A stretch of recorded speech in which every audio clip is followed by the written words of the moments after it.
Selamat pagi Bapak Ibu dan saudara-saudaraku, apa kabar pagi hari ini? Semoga kita semua sudah bangun dengan sehat dan damai sejahtera Kristus senantiasa menyertai kita. Senang sekali saya menjumpai Bapak Ibu dan saudara-saudaraku pada pagi hari ini sebelum lebih jauh beraktivitas. Kita masih ada di acara Renungan Pagi edisi 29 Maret 2023. Pagi ini kita akan membaca 1 Raja-Raja pasal 22 ayat 1-14 demikian. 3 tahun lamanya orang tinggal aman dengan tidak ada perang antara Aram dan Israel. Pada tahun yang ketiga pergilah Yosafat Raja Yehuda kepada Raja Israel. Berkatalah Raja Israel kepada pegawai-pegawainya, "Tahukah kamu bahwa Ramot Gilead sebenarnya milik kita, tetapi kita tinggal diam saja dan tidak merebutnya dari tangan Raja negeri Aram?" Lalu katanya kepada Yosafat, "Maukah engkau pergi bersama-sama aku untuk memerangi Ramot Gilead?" Jawab Yosafat kepada Raja Israel, "Kita sama-sama, aku dan engkau, rakyatmu dan rakyatmu, kudaku dan kudamu." Tetapi Yosafat berkata kepada Raja Israel, "Baiklah, tanyakan dahulu firman Tuhan." Lalu rakyat Israel mengumpulkan para nabi, kira-kira 400 orang banyaknya. Kemudian bertanyalah ia kepada mereka, "Apakah aku boleh pergi berperang melawan Ramot Gilead atau aku membatalkannya?" Jawab mereka, "Majulah, Tuhan akan menyerahkannya ke dalam tangan raja." Tetapi Yosafat bertanya, "Tidak adakah lagi di sini seorang nabi Tuhan supaya dengan perantaranya kita dapat meminta petunjuk?" Jawab Raja Israel kepada Yosafat, "Masih ada seorang lagi yang dengan perantaraannya dapat diminta petunjuk Tuhan. Tetapi aku membenci dia, sebab tidak pernah ia menubuatkan yang baik tentang aku, melainkan malapetaka. Orang itu ialah Mika bin Yimlah." Kata Yosafat, "Janganlah raja berkata demikian." Kemudian Raja Israel memanggil seorang pegawai istana, katanya, "Jemputlah Mika bin Yimlah dengan segera." Sementara Raja Israel dan Yosafat Raja Yehuda duduk masing-masing di atas tahtanya dengan pakaian kebesaran di suatu tempat pengirikan di depan pintu gerbang Samaria. Sedang semua nabi itu bernubuat di depan mereka. Maka Sedekia bin Kenaana membuat tanduk-tanduk besi lalu berkata, "Beginilah firman Tuhan, dengan ini engkau akan menanduk Aram sampai engkau menghabiskan mereka." Juga semua nabi itu bernubuat demikian, katanya, "Majulah ke Ramot Gilead dan engkau akan beruntung. Tuhan akan menyerahkannya ke dalam tangan raja." Suruhan yang pergi memanggil Mika itu berkata kepadanya, "Ketahuilah nabi-nabi itu sudah sepakat meramalkan yang baik bagi raja. Hendaklah engkau juga berbicara seperti salah seorang daripada mereka dan meramalkan yang baik." Tetapi Mika menjawab, "Demi Tuhan yang hidup, sesungguhnya apa yang akan difirmankan Tuhan kepadaku, itulah yang akan kukatakan." Kabar bohong atau kebenaran. Saudara sekalian, kecenderungan manusia bila berbicara sering mempertimbangkan apakah hal ini menyenangkan pendengar atau tidak. Jika diketahui tak akan menyenangkan, cenderung tidak dibicarakan walaupun itu kebenaran. Dalam teks yang kita baca pada pagi ini terkuak fakta bahwa di zaman Elia ada 2 jenis nabi, yakni nabi palsu dan nabi Allah. Apa ciri yang membedakan nabi palsu dan nabi Allah? Jelas nabi palsu tidak mendasarkan nubuatnya kepada firman Allah, tetapi mungkin sekali kepada hikmat dan dorongan kehendak dirinya sendiri atau firman ilah-ilah lain. Sedangkan nabi Allah tentu hanya bernubuat berdasarkan kebenaran firman Allah. Saudara sekalian, mengapa ada nabi Allah? Karena Allah mengasihi Israel. Allah ingin umatnya mengenal dia, mentaati kehendaknya, diberkati olehnya. Maka ia mengutus nabi-nabinya. Tetapi kemudian pertanyaan yang sama, mengapa ada nabi palsu? Pertama, karena umat Israel hanya ingin mendengar hal-hal yang enak didengar, yang manis-manis dan yang membuai mereka untuk tetap nyaman walaupun hidup di dalam dosa. Tampillah para nabi palsu yang pandai bekerja sama dengan sifat dosa manusia dan siap menjilat para pemimpin yang degil atau keras kepala. Kedua, nabi palsu dibayar untuk memberitakan pemberitaan bohong atau pemberitaan palsu, namun menyenangkan hati mereka.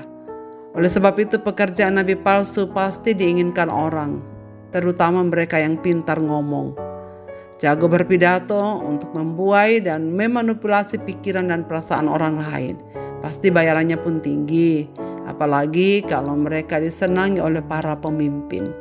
Saudara-saudaraku, Yosafat adalah Raja Yehuda yang takut akan Tuhan. Meminta Raja Ahab memanggil Nabi Tuhan sebelum mereka maju berperang. Saudara, terlihat sekali dua perbedaan antara nabi ini, antara Raja Ahab dan Raja dari Yehuda. Kalau Raja dari Yehuda meminta supaya sebelum mereka berperang, mereka memastikan dulu terlebih dahulu bahwa Tuhan akan ada di pihaknya untuk memimpin peperangan itu.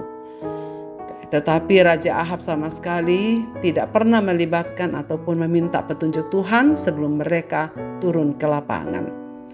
Saudara-saudaraku, Yosafat Raja Yehuda yang takut akan Tuhan kemudian meminta Raja Ahab memanggil Nabi Tuhan. Permintaan ini menunjukkan pembedaan yang diketahui semua orang. Orang bisa menjadi nabi atas nama dewa-dewi manapun di dalam konteks kehidupan beragama di dunia ini. Tapi kemudian dalam Nabi Tuhan hidup dan berkarya. Raja Yosafat merasa tak puas dengan nubuat yang disampaikan oleh sembarang nabi itu, tetapi ia hanya percaya kepada nabi yang dikirimkan oleh Tuhan. Saudara-saudaraku, di sini kita melihat lagi sikap Ahab yang kekanak-kanakan. Ia tahu bahwa Nabi Mika menyampaikan suara Tuhan yang benar, tetapi ia enggan memanggil Mika karena ia khawatir ia tidak menyukai apa yang ia dengar. Bahkan ketika yang dipertaruhkan adalah nyawanya, ia lebih memilih mendengar apa yang ia suka daripada apa yang benar. Dan ini adalah tragis. Mika rupanya tahu benar tabiat Ahab, maka ia menjawab apa yang Ahab ingin dengar. Namun Ahab merasakan sindiran Mika sehingga ia menyampaikan sebuah pertanyaan ironis. Mengingat ia sendiri tak ingin mendengar kebenaran yang disampaikan Mika. Sepanjang hidup Ahab, kita melihat sikap tarik ulur terhadap Tuhan. Kita hidup dalam situasi di mana kesadaran beragama ada di mana-mana. Di atas kertas setiap orang percaya Tuhan. Namun benarkah sikap ini sejalan dengan kepercayaan kita sehari lepas hari? Ahab pun percaya kepada Tuhan. Dia bisa menunjukkan penyesalan sejati. Namun dia tak bisa mempersilahkan Tuhan menjadi Tuhan atas hidupnya. Dia tetap ingin memegang kendali. Bahkan begitu ekstrim sampai di ambang kehilangan hidup pun. Dia tetap memilih memegang hidupnya erat-erat daripada mempersilahkan Tuhan menjadi Tuhan atas dirinya. Bagaimana sikap hidup kita, saudara sekalian, terhadap Tuhan? Apakah kita memilih menghiraukan apa yang benar atau apa yang nyaman? Atau kita mendengar atau memilih kabar bohong yang disampaikan oleh orang-orang yang hidupnya palsu? Jadi saudara sekalian, pilihan itu ada pada kita. Kalau kita hanya ingin mendengar hal-hal yang baik, menyenangkan dan membuat hati nurani tenang, maka akan muncul banyak nabi palsu di sekeliling kita. Mereka siap dengan berita-berita yang menidurkan kita, berita yang palsu, berita yang bohong. Nah, kalau kita ingin menjadi anak-anak Tuhan yang benar, yang hidup berkenan kepadanya, ada banyak hamba Tuhan sejati yang selalu mengumandangkan firman-Nya. Pilihan ada pada Anda atau pada saudara sekalian. Namun jangan lupa, kita tidak bisa memilih konsekuensi pemilihan atas apa yang kita telah buat. Sebab konsekuensinya mengikuti keputusan yang Tuhan kehendaki. Saudara sekalian, jangan hanya mau mendengarkan apa yang sedap didengar oleh telinga, tetapi anak Tuhan sejati pasti mau mendengarkan firman-Nya meskipun keras, bahkan menegur dosa, dan mau hidup menyenangkan hatinya. Marilah kita berdoa. Bapa di sorga, terima kasih banyak untuk firman-Mu pada pagi ini. Ampuni kami ya Tuhan, karena kadang-kadang milih firman Tuhan yang mana yang kami mau dengar. Bahkan kadang-kadang kami melupakan untuk melibatkan Tuhan dalam segala aspek hidup ini. Tolonglah kami ya Tuhan, supaya kami belajar seperti Nabi yang sejati itu, yang bertanya Kiranya Tuhan menolong kami sekalian agar kami tetap berjalan bersama dengan Tuhan di sepanjang hari ini. Marilah kita berdoa. Bapa Sorgawi, Bapa, dalam nama Tuhan Yesus, tolonglah kami supaya kami belajar hidup selalu bertanya kepadamu. Kadang-kadang kami lupa untuk melibatkan Engkau dalam pengambilan keputusan-keputusan penting hidup kami. Pada pagi hari ini kami mendengar firman-Mu agar kami boleh terus waspada dan dengan jujur menerima segala firman Tuhan. Mungkin itu akan menyakitkan atau menegur dosa kami ataupun keras. Tetapi biarlah Tuhan yang akan melakukannya bagi kami agar kami semakin hari semakin menyerupai Kristus sendiri. Ya Bapa di sorga, tolonglah kami. Sepanjang hari ini kami akan beraktivitas. Tolong segenap anggota keluarga kami. Tuhan, tolong segenap anggota jemaat-Mu yang akan beraktivitas di sepanjang hari ini. Peliharalah mereka dalam damai sejahtera-Mu ya Tuhan. Agar segenap yang dilakukan di hari ini dapat berjalan dengan baik dan berkenan kepada Tuhan.